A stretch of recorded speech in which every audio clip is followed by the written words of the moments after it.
Hello everyone! I just love fall! Colorful leaves, hot chocolate, and snuggling up in a big blanket are definitely my favorite parts. Do you think so too? Or do you like other seasons more? Let me know in the comments section and make sure to subscribe to my channel. That would make me so happy!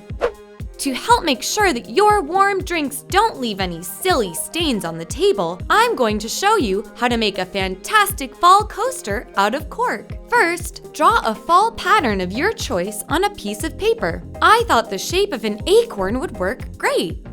Next, cut out your stencil, place it on a cork board, and trace your shape onto it. Be careful of your fingers for this step because we're going to use a craft knife to carefully cut the shape out of the cork. Phew, did it! Next, it's time to paint. We're going to use acrylic paint, just like always. Once the paint is dried, it's time for a face. To make sure that the paint stays on for a long time, I'm going to spray the coaster with transparent spray lacquer. Let the lacquer dry overnight and voila! Our DIY fall coaster is ready to go. Ooh, how pretty! We can also add a touch of fall to our drinks. How about with a delicious pumpkin spice cocoa bomb?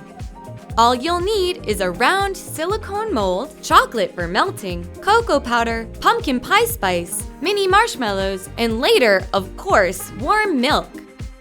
First, we need to melt the chocolate. I love this part.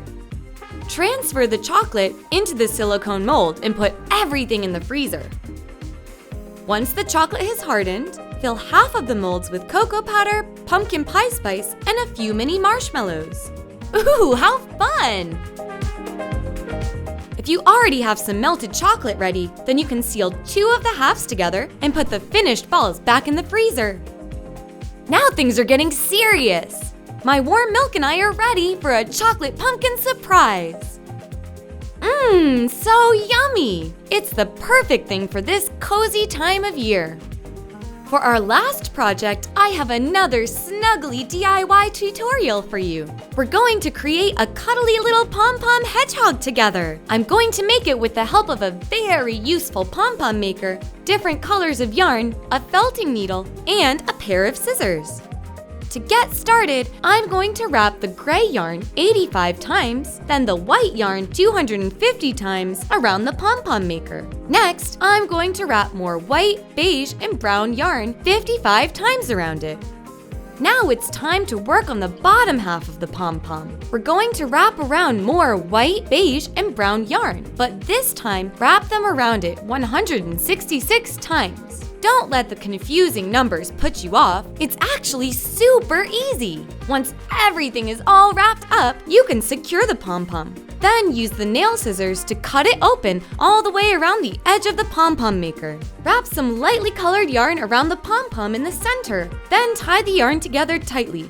Now you have the entire body of a hedgehog made out of a pom-pom. Isn't that cool?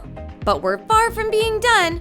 The frontmost white section is the head of the hedgehog, so I'm going to attach some eyes.